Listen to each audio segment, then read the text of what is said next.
When Verstappen Racing announced its switch to Mercedes AMG in the GT World Challenge Europe, the reaction was instantly divided.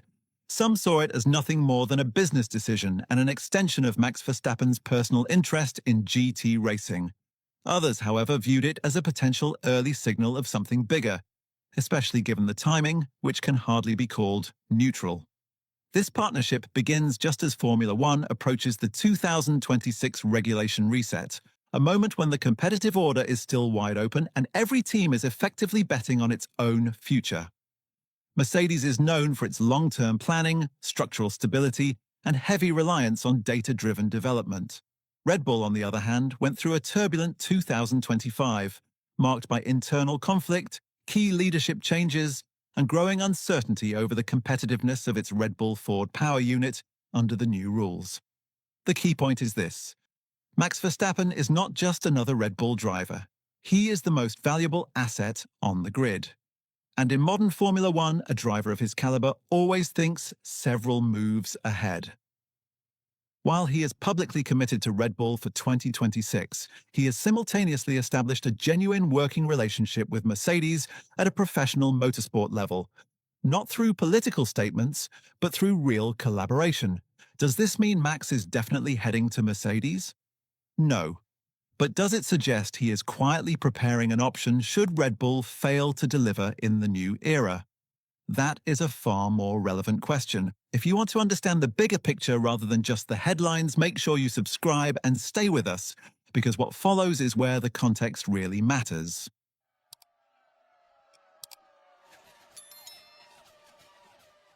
The first thing to make clear is what this Mercedes relationship actually is. Verstappen Racing, also known as Verstappen.com Racing, has signed a multi-year agreement with Mercedes AMG Motorsport to compete in the GT World Challenge Europe from 2026 onwards. The program will run both Sprint Cup and Endurance Cup entries using the Mercedes AMG GT3 and will continue to be operated by 2Cs Motorsport. This is not a symbolic partnership. It is a full customer racing project backed by the manufacturer, with factory involvement and a professional driver lineup. Mercedes' head of customer racing, Stefan Wendel, was explicit about the seriousness of the program. "We are delighted that Verstappen Racing has chosen to compete in the GT World Challenge Europe with a Mercedes AMG GT3, he said. The project is supported by 2Cs Motorsport, a very experienced team that has already achieved numerous successes and championship titles with our car. We are therefore very pleased with this extremely ambitious and promising project."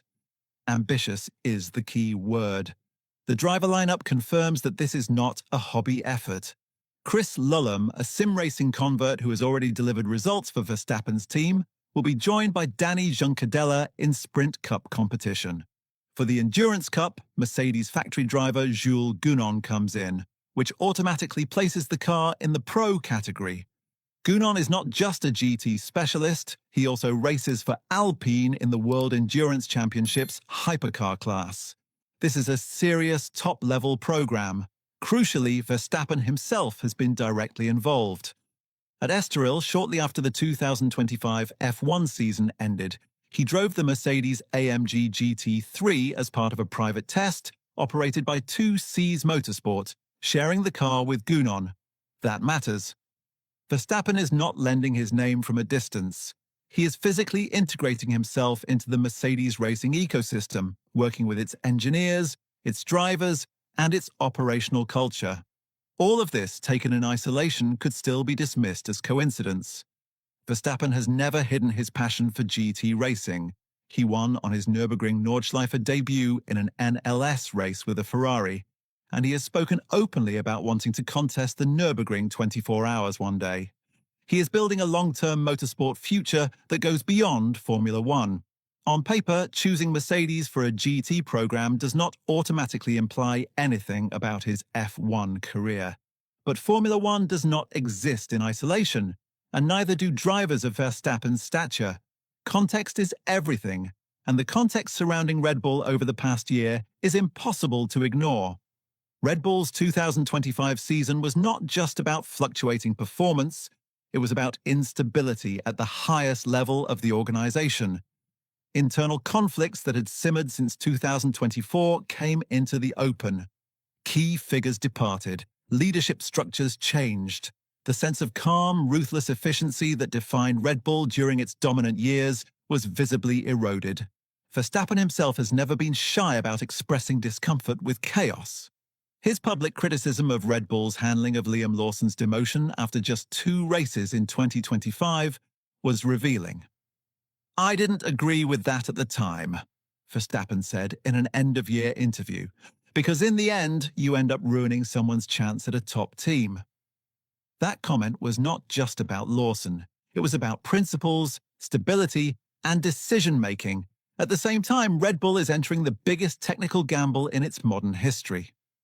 The Red Bull Powertrain's Ford engine project will debut in 2026 under radically new regulations. For the first time, Red Bull is producing its own power unit in partnership with Ford, while Mercedes enters the same era with more than a decade of hybrid engine dominance behind it. Verstappen has already heard the Red Bull Ford engine run and described its sound as crisp. But sound is not performance. Performance will only be known once the cars run in anger. And even within the paddock, there is quiet acknowledgement that 2026 carries real risk for Red Bull. That risk is amplified by the regulatory controversies already emerging. The FIA has been forced to clarify and tighten rules around fuel flow measurement and compression ratios, amid concerns that manufacturers may have been probing grey areas. Mercedes and Red Bull have both been mentioned as being at the center of scrutiny from rivals. This underlines just how aggressive and uncertain the development race has become. Against this backdrop, Verstappen's contractual situation becomes particularly interesting. He is signed to Red Bull until 2028, but that contract includes performance-related clauses. These clauses have long been understood to give Verstappen leverage if Red Bull fails to remain competitive. While those clauses were not triggered in 2025, the post-2026 landscape is a different question entirely. Mercedes, for its part, has never hidden its interest.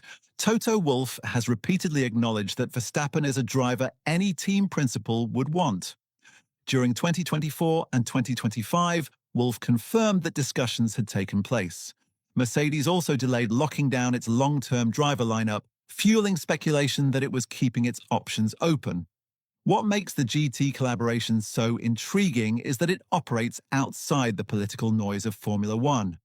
There are no press conferences about F1 futures, no contractual announcements, no awkward denials.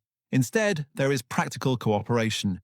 Engineers working together, drivers sharing data, trust being built quietly.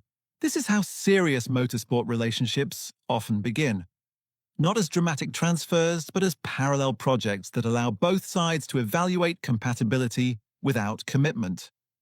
Verstappen learns how Mercedes operates. Mercedes learns how Verstappen works within a team structure. None of this violates his Red Bull contract. None of it forces a decision today. And yet, it undeniably shifts the balance of power. Verstappen is no longer entirely dependent on Red Bull as his only elite option. He is strengthening his position ahead of a regulatory reset that could redefine the grid. It is also worth noting what Verstappen has not done. He has not distanced himself from Red Bull publicly. He has not criticized the engine project. He has confirmed his intention to focus on the 2026 F1 season. This is not the behavior of a driver actively engineering an exit. It is the behavior of a driver who understands leverage. If Red Bull delivers a competitive car in 2026, this Mercedes relationship may remain exactly what it appears to be, a successful GT program running alongside an F1 career spent entirely at Red Bull. But if Red Bull struggles, the landscape changes instantly. In that scenario, Verstappen would not be starting conversations from scratch. The groundwork would already be laid. Mercedes too benefits from this ambiguity.